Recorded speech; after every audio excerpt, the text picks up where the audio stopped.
Listen closely, because this storm is yours. The world will not wound you with open swords.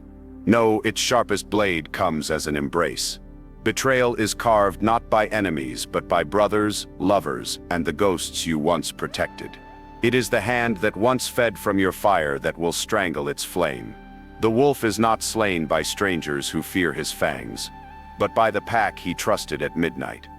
The silence you carry is not weakness. It is the weight of scars you never spoke of. And when they turned away, when their masks slipped, a dark truth was born inside you. Pain is the currency of transformation. You are not broken. You are being reforged. Winter chooses its kings. Fire chooses its steel. And betrayal chooses. It is never the stranger who destroys you. The stranger has no map of your soul, no memory of your childhood, no access to the doors you left unlocked in trust. Strangers remain at a distance, their hands too weak to touch the deepest places of you. No, it is always the familiar shadow, the voice you once leaned toward, the one you thought would guard your back when the arrows flew, the enemy dressed in the fabric of brotherhood. Betrayal is not an attack, it is an invasion. The blade enters not in battle, but in silence, disguised as laughter, wrapped in loyalty, cloaked in intimacy, a mask that smiles as the knife presses in. Most men are not destroyed by the enemies outside the city gates. They are destroyed by the open door they left for someone who whispered, "I am with you." Do you know why it cuts so deep? Because only intimacy gives the knife access to your rib cage. Only closeness can measure the cracks in your armor, the hesitation in your eyes, the exact point where your silence hides a wound. They learn where the steel bends, and they strike not with accident, but with precision. Wolves hunt their prey through scent. Men hunt through trust. The betrayal you carry now, it did not come from those who hated you or feared you. It came from the one who knew how to move like you, laugh like you, even think like you. And when he turned, you realized it was never his loyalty you trusted. It was your own blindness. So you feel numb. You replay conversations in your head, hunting for signs you missed. A smile that should have felt hollow. A word that should have struck wrong. A silence that should have burned into your instincts. But you ignored it because you wanted brotherhood to mean safety. You wanted voices that echoed in your silence to be sanctuary. Yet sanctuary is where the wolves eat first. Every betrayal carries two deaths. The first is trust. The second is the weaker version of you. The one that once believed in innocent loyalty, soft words, untested bonds. That version is gone. And perhaps that is the hidden gift inside this venom. Betrayal remakes you. It hardens you into a man who trusts slower, moves quieter, and studies every eye in the room not with affection, but with strategy. Do not mistake me. This is not bitterness. Bitterness is weakness bleeding itself out. This is clarity, carved into your chest like stone. What you have seen cannot be unseen. You now understand why emperors once kept their brothers at the edge of the blade. Why kings slept with one eye open even in the chambers of their most trusted circle. Proximity is danger. Intimacy is risk. And the wise man is one who learns to sit with that cold truth without flinching. Does it make you lonely? Perhaps. But loneliness is safer than betrayal. And exile is preferable to a knife sliding between your ribs at dawn. The wolf who walks alone hears every twig snap. The wolf who runs with the wrong pack dies smiling into teeth he thought were his. Ask yourself, how much of your suffering comes not from enemies, but from misplaced loyalty?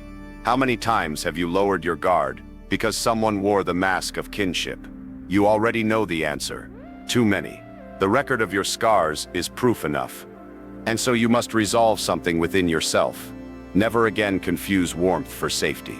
Fire will burn you whether it was meant for you or not. Hands that once fed you could strangle you. Laughter could hide daggers. Do not mistake their nearness as security. Nearness is simply opportunity. Understand this law. Betrayal requires closeness. Without closeness, it cannot exist. Which means the closer they stand, the sharper the calculation must be in your mind. Every face, every vow, every smile must be weighed, not on emotion, but on evidence. Love them perhaps. Share fire with them perhaps. but do not suspend judgment. You are not a child, you are a general, and a general counts the blades before he shakes the hands. They will call you cold, detached, suspicious. Let them. The man who learns from the knife can no longer afford to play with soft illusions. Better to carry silence as a cloak than to bleed again from the same wound.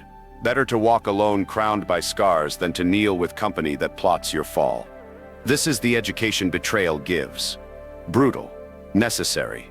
It chisels innocence out of your chest and replaces it with armor you did not ask for. But armor nonetheless. You will not thank them for it. Not aloud. But one day you will realize their betrayal gave you sight. And sight, true sight, is rarer than love. So let them betray. Let them burn bridges behind your back. Let them close doors they were never meant to guard. Because what remains is sharper than brotherhood. What remains is a man who trusts his own silence before anyone else's words. The executioner never stands afar. He shares your table before he spills your blood. They think betrayal breaks you. They think it leaves you shattered, bleeding in the dirt. But the truth is, stranger, colder. The wound does not bleed like fire. It freezes. After the knife, after the mask is torn away, after the silence of their absence swallows the room. What comes is not rage, but emptiness. A quiet beyond sound. A numbness that feels like death, but isn't. It is the wolf's silence. The silence that breathes after the first bite, before the blood touches the ground. Most men mistake this numbness for weakness. They believe that silence is surrender, that stillness is submission. But a wolf knows. A wolf understands. The strongest answer to betrayal is not a scream, not vengeance, not a desperate plea for truth. It is the cold refusal to flinch. The enemy expects a collapse, a break, a sign that they own you. But when they see your eyes unmoved, your body steady, your breath unbroken, they know they did not stab into a lamb. They pierced into stone. There is a strange power in refusing to give them the performance they hunger for. Those who betray you want your pain to validate their choice. They require your collapse to justify their treachery. Deny them that. Let their victory echo into hollow silence. The kind of silence that feeds on their imagination and gnaws away at their certainty. Power is not always the strike of a sword. Sometimes it is the refusal to bleed at all. You will want to explain your scars. You will want to shout, to prove, to reveal the agony that churns inside. Resist. Every explanation is a surrender of energy. Every word is a crack in your fortress. Silence recycles that energy. Silence feeds it back into your frame. Think of it as a forge. Every ache, every unanswered question is melted down into steel, the moment you swallow it back into stillness. Does it hurt? Yes. But pain restrained becomes presence. Stand in front of them unmoved and you will learn a truth. Men spend lifetimes chasing. Control is forged in silence. And silence, properly carried, is more terrifying than rage. What man fears anger? Anger is loud, predictable, consuming itself. But silence leaves room for the unknown, and the unknown is deadly. The wolf who flinches dies.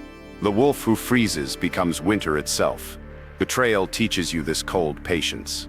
Let them speak, let them laugh, let them breathe, as if they have won. You need not answer. The mountains do not roar when struck by storms. They endure. And in their endurance they command respect from everything that beats against them. Make no mistake, this numbness is not permanent. It is the cocoon before the rebirth. But if you sabotage it with noise, if you spill it out through explanations and justifications, you rob yourself of transformation. Hold it in. Let it ferment inside you into something heavier, denser. A man who does not flinch, who does not explain, who does not beg, becomes unreadable, and unreadable men dictate the field. Every betrayal is a test, not of your strength to fight back, but of your strength to remain still while fire burns inside your chest. If you can master that silence, then betrayal becomes your ascension. Do not think of it as endurance. Think of it as training. Each moment of numb silence thickens your skin. Each refusal to collapse adds weight to your presence.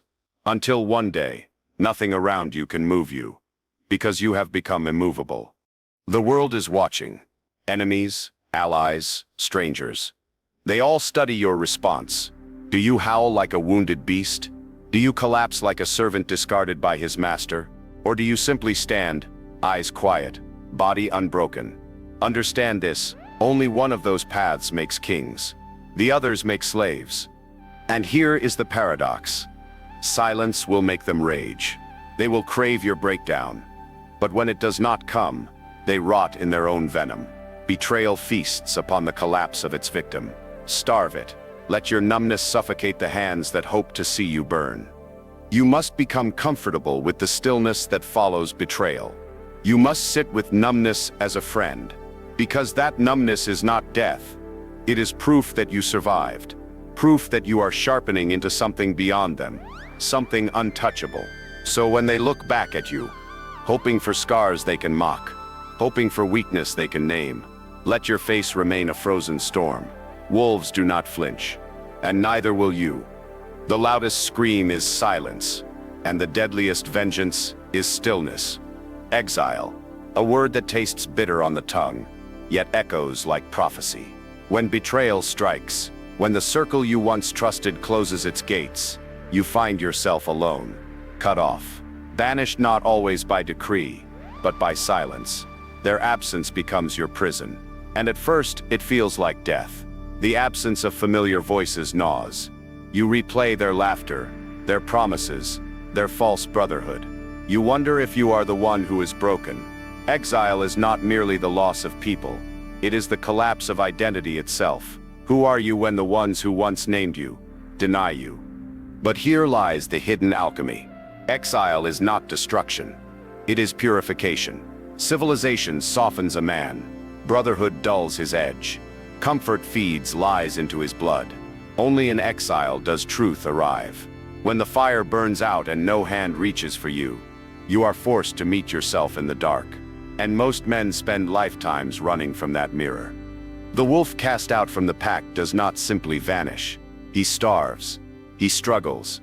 He bleeds alone. But in solitude, he learns something the others never will. How to hunt without support.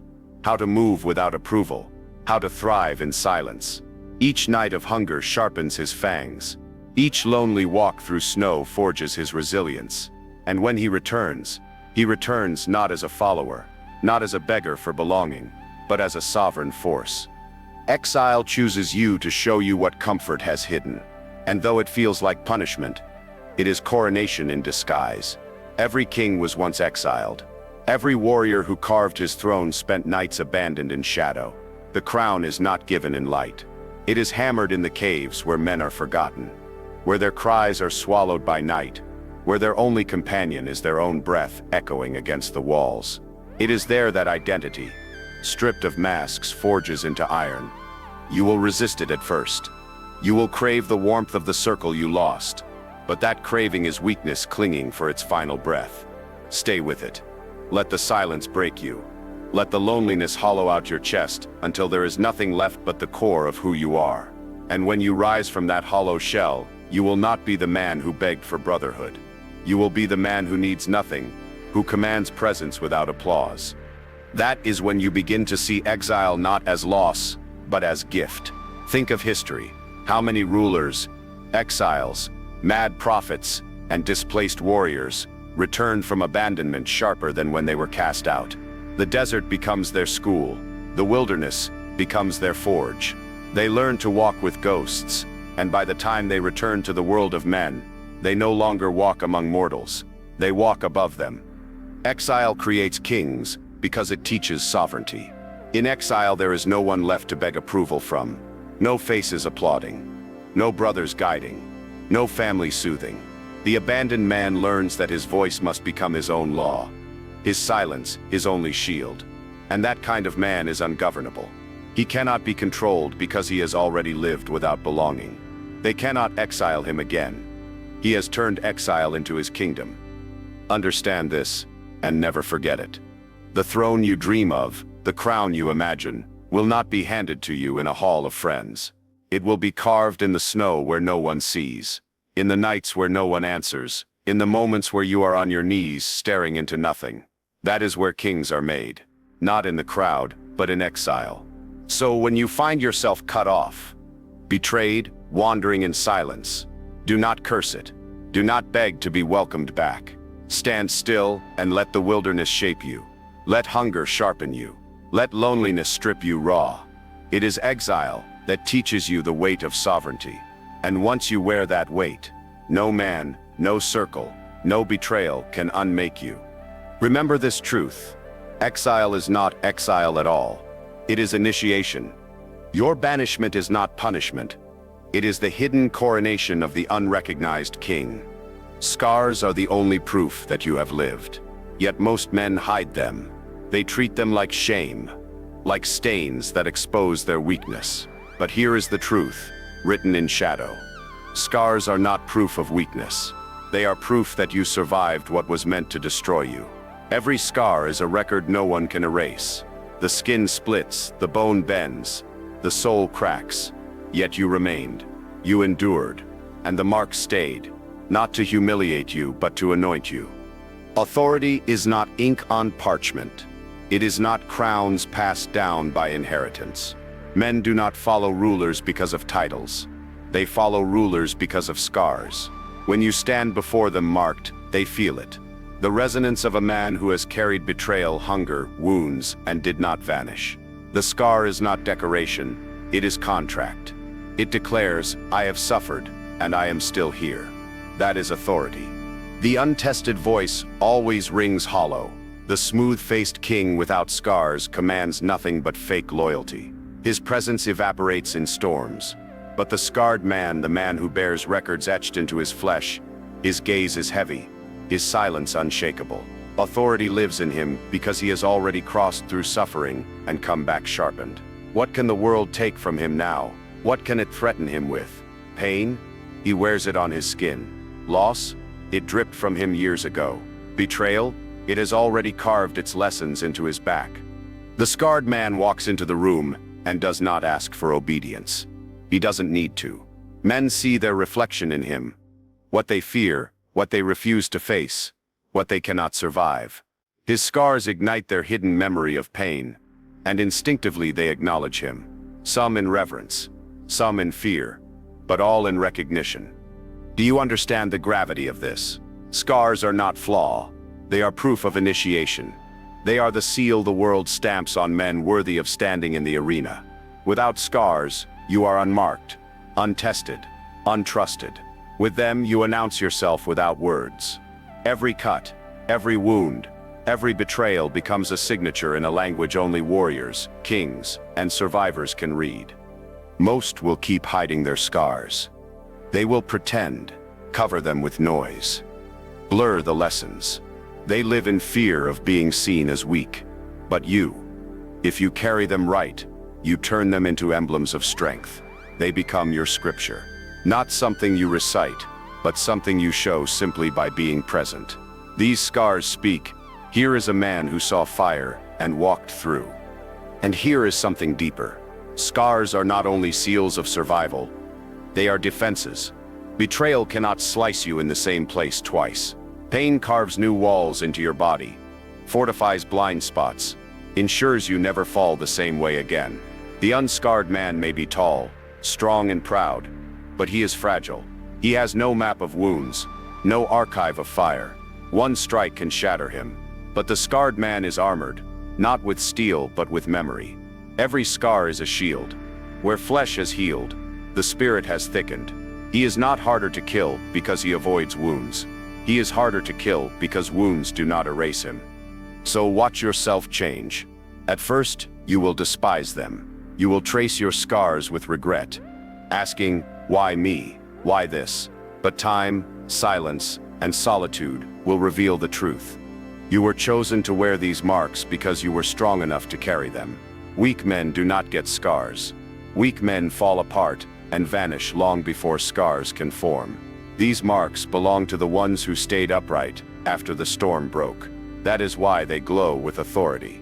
Reflect for a moment. Kings of old did not wear polished skin. They carried battle lines across their arms, daggers remembered in their backs, fire etched across their chest. And men followed them because of it. Not because of riches, not because of words, but because scars announced. This man endured what you still fear. His presence was a promise, follow me and you will endure too. So, stop hiding. Stop wishing your skin were clean. It never will be. And if it is, then you have lived half a life. Shielded, naive, unfinished. Scars are the crown the world gave you. Not in ceremony, not in applause, but in blood. Wear them. Let them shine in your silence, because true strength does not need to explain itself. The boy hides scars. The king displays them. The boy cries at the memory of pain. The king sits in stillness, unflinching, and lets others feel it through the weight of his gaze. Understand this truth, and never forget it. The scar is not weakness. It is proof of authority. It is survival signed in deep ink. A king's crown is invisible until you read the scars on his skin. The loudest men rarely hold thrones. Their words scatter in the wind. Their noise betrays them long before their enemies arrive. A man who speaks too much wastes his own fire. He reveals his strategy before the battle, exposes his hunger before the hunt, empties his presence in scattered syllables. But the man who learns silence, he builds a throne no storm can move. Silence is not emptiness. It is weight, a presence that stretches further than sound ever could. The world is addicted to noise, angry outbursts, desperate explanations, endless chatter. Men try to prove themselves with words, trying to convince others of their strength, their resilience, their worth. But the man who holds his tongue does not play this game. He lets weight do the speaking, and the weight of silence bends others without a finger lifted. Look carefully at those who betray. They expect a response: rage, argument, pleading, collapse. They want noise. They need it, because noise gives them assurance that you are broken. When you remain silent, when your eyes carry storms but your mouth holds nothing, you rob them of their prize. Betrayal feeds on reaction. Starve it. Leave them with silence, and their victory will taste like ashes. But silence does not only defend, it rules. Watch how the room shifts when the man who usually speaks suddenly speaks no more. People begin to imagine. They project onto your quiet. They fear what strategies, what dark fires, are hidden behind your restraint. And in their imagination, you grow larger than their reality could ever hold. Silence magnifies your power, transforms mystery into authority. Do not misunderstand. Silence is not passive. It is not weakness. It is strategy sharpened into art. In silence, you digest betrayal. You forge rage into patience. You steal your weaknesses behind a mask that cannot be read. Silence allows you to see moves others miss, because your tongue is not burning your attention outward. Speech is distraction. Silence is calculation. Every time you withhold words, you store power. Every time you restrain impulse, you thicken the walls of your throne. And in time, people come to obey the unspoken more than the shouted. A glance, a pause, the way you withhold. Men respond not because of what you said, but because of what you refused to say. Even kings feared silent warriors, because silence meant control, and control always outranks noise. Consider the generals of history.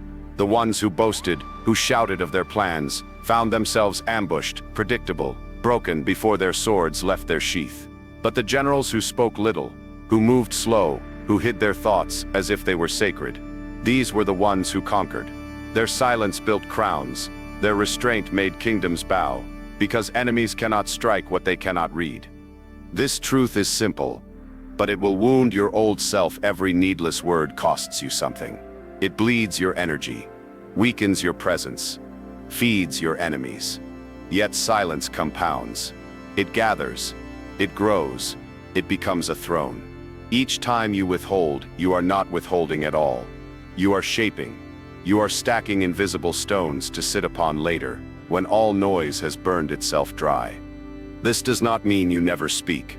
Words are weapons too, but they are weapons only when rare, deliberate, precise. A sword drawn for every breeze loses its edge, but a sword drawn in silence at the right time, carves history. Let your words be like that. Few, deadly, unforgettable. Until then, say nothing. Carry yourself like a storm waiting at the edge of the horizon. Let them feel it. Let them fear it. But never hand them the thunder before the lightning strikes. One day you will understand what it means to build your throne with silence. You will watch men who mocked you, craving attention, burn themselves in noise, exposing their souls to cheap applause. And you will sit quietly, the weight of your silence heavier than their entire chorus. They will lean toward your quiet, seeking permission, recognition, a sign, and you will not need to give it. Silence gave it for you. Remember this: the greatest authority is not in volume but in presence, and presence is forged where words are withheld, where storms are carried with composure, where betrayal is swallowed without reaction. Your throne is not wood or gold. Your throne is silence. That is why the loud men break, why the empty men vanish. They never had a throne to sit upon. And when history finally names you, it will not be for what you shouted. It will be for what you endured silently. For the way your presence bent the air without explanation. For the way you built a throne without bricks or crowns. The throne you seek is not forged by words. It is carved from enduring silence. Rage is the inheritance of betrayal. It comes uninvited, like fire crawling through dry grass. At first it feels righteous. It feels alive. For a man cut deep, rage is proof he is not dead, but left unchained. Rage is not fire. It is wildfire. It does not strike your enemy alone. It consumes everything, including you. And a man burning himself from within cannot build thrones. He leaves nothing behind but ashes. Do not misunderstand me. Rage is not your enemy. It is raw power. It is the blood's reminder that you refuse to kneel. That life still courses sharp through you.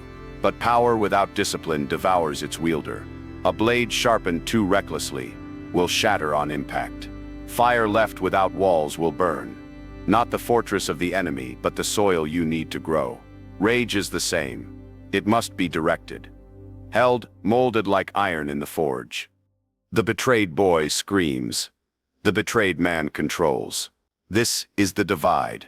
The boy lashes out, wild, desperate to prove pain through destruction.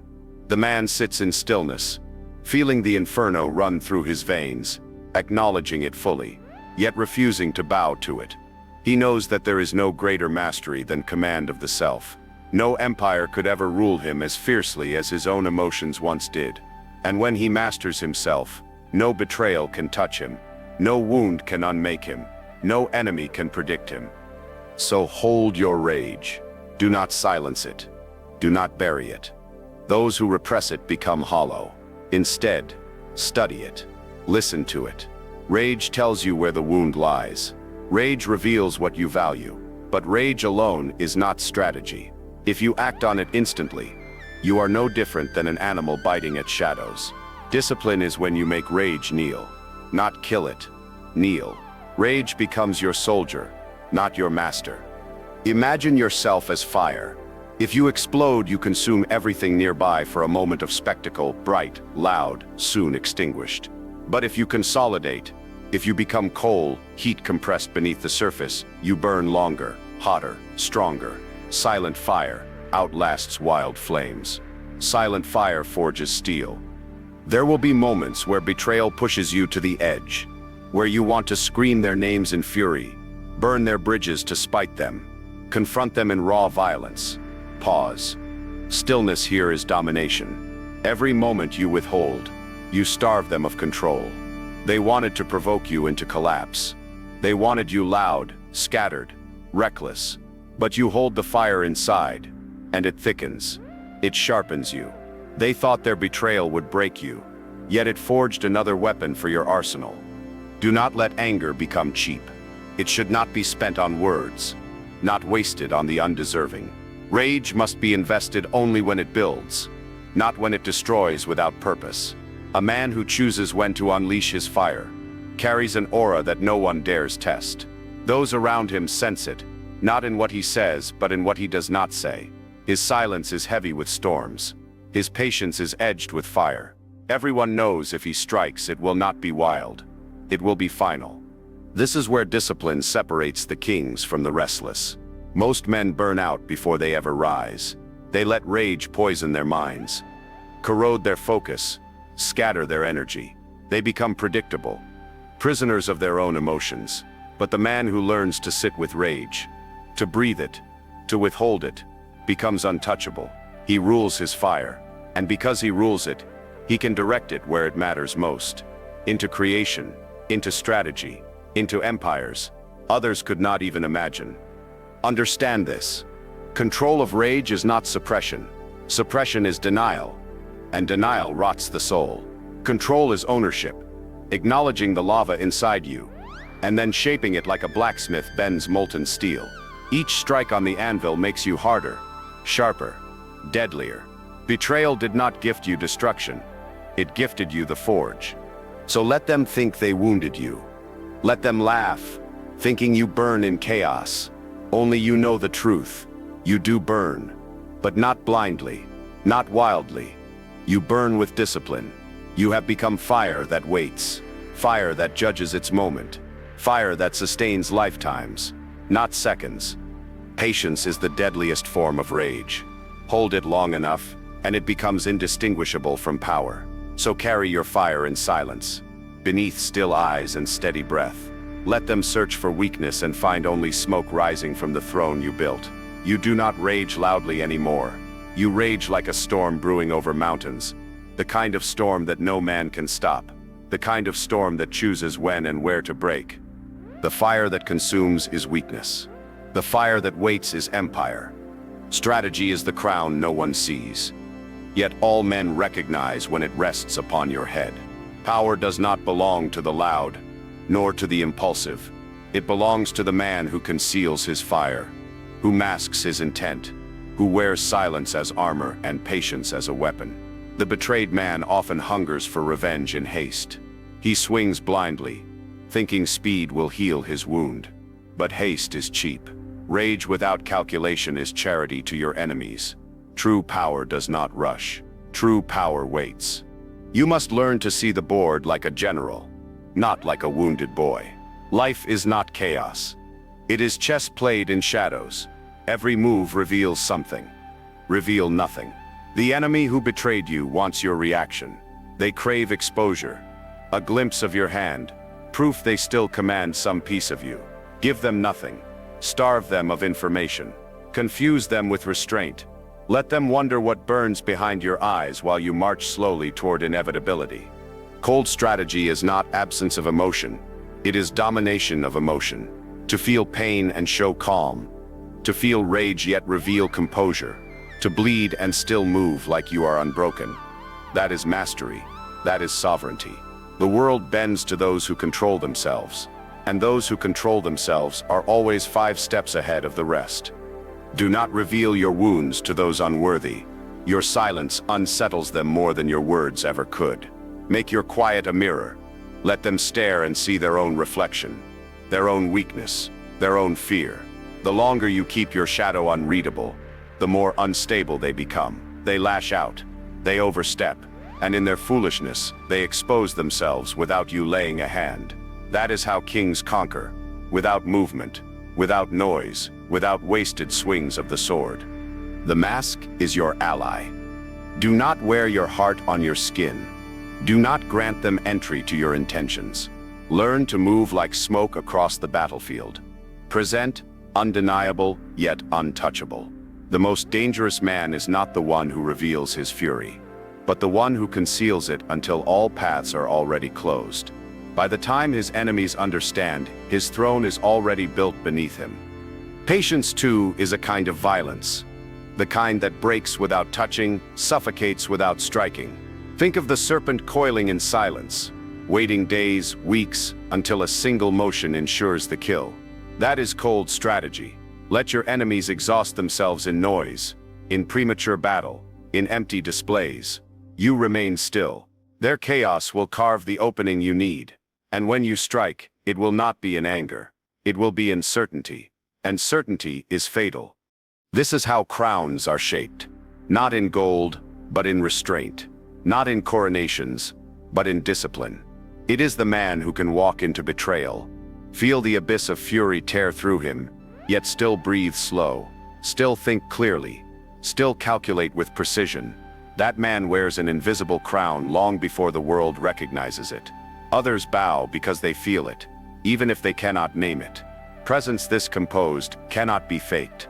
Understand this truth. Loyalty can be deceived. Words can be manipulated. Appearances can be staged. But cold strategy never lies. Because outcomes never lie. The one with vision, patience, and silence arranged into weaponry will always prevail over those burning their nights in noise. Never strike in rage. Rage betrays you. Steel cools before it kills. Let every strike come not from impulse but from inevitability. A move so deliberate, so inevitable, that your enemies realize they were doomed from the moment they chose to betray you. That is the crown. That is invisible kingship. So sit with your silence. Sharpen it. Wear your mask. Hold your fire. Let them burn themselves in haste. And when the smoke clears, you will remain still, untouched, victorious. The crown belongs to the man who plays the longest game. You have walked through betrayal. You have carried the knife of brotherhood in your back, the silence of exile, the fire of rage, the scars pressed into your skin. You have endured the weight of emptiness and the storm of restraint. What remains after such a path? A shell of a man, a broken shadow? No, what remains is the iron wolf. The wolf you were, that boy who trusted too openly, who sought safety in belonging, who mistook warmth for loyalty. He died. He had to. Every betrayal tore at his flesh until only his bones remained. But bone is not fragility. Bone becomes foundation, and from this death comes the rebirth, not of innocence, but of sovereignty. Do not think of yourself as merely changed. Change is too weak a word. You have been reforged. Pain has poured through you like molten metal, burning every softness away until what remained was sharpened steel wrapped inside flesh. You are no longer prey, no longer merely a wanderer exiled in silence. You are the wolf that carries iron in its veins. The iron wolf does not chase crowds. He does not seek their applause. He does not beg for recognition from the pack that betrayed him. He walks alone, not because he cannot belong, but because his power makes belonging unnecessary. His silence is no longer a wound. It is weapon. His scars are no longer shame. They are crown. His rage is no longer wildfire. It is controlled fire, smoldering, waiting, shaping his kingdom in shadows. This is what betrayal was meant to carve into you. Look closely, it never destroyed you. It sculpted you. Each absence, each silence, each night alone in exile became chisel and hammer. And the result is a man others cannot understand, cannot manipulate, cannot soften. The iron wolf is not ruled by affection. He is not deceived by promises. He does not flinch when pain comes knocking. Because pain is no stranger. Pain is family, companion, teacher. The men still chasing validation will call you cold. The ones still begging for belonging will fear your distance. The world addicted to noise will misunderstand your silence. Let them. Their misunderstanding is your shield. Their confusion is your advantage. They cannot read what carries no script. They cannot predict what moves beneath silence. And here is what they will feel when they stand before you. Pressure. They will not name it. They will not understand it. But they will feel it in their gut, in the quiet that holds heavier than words. Presence so solid it roots their breath. They will realize that you endured what they could never bear. Betrayal tried to collapse you, but collapse forged a deeper law.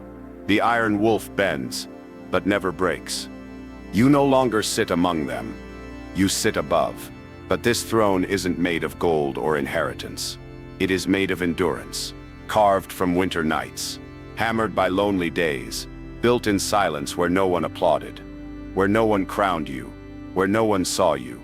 Know this: the man crowned in private carries authority in public without ever asking for it. The iron wolf does not howl in protest. He does not beg to be heard. His silence is storm. His gaze is winter. His presence is fire concealed in iron. And when he moves, the world obeys, not because he demands it, but because they feel the inevitability of a force that cannot be broken, cannot be deceived, cannot be swayed by sweetness or fear. This is rebirth. To die as prey, to rise as predator, to shed the boy who collapsed begging for loyalty, and breathe again as the man who needs no loyalty, because he has himself, alone. Yes, but never weak. Your shadow can rule where your body does not. Your silence can kill louder than your words. You are not many. You are not surrounded. But you are enough. Enough to stand. Enough to endure. Enough to bend reality to your will. Do not look back. The wolf you were is gone. The life you had is burned. And perhaps they think they killed you.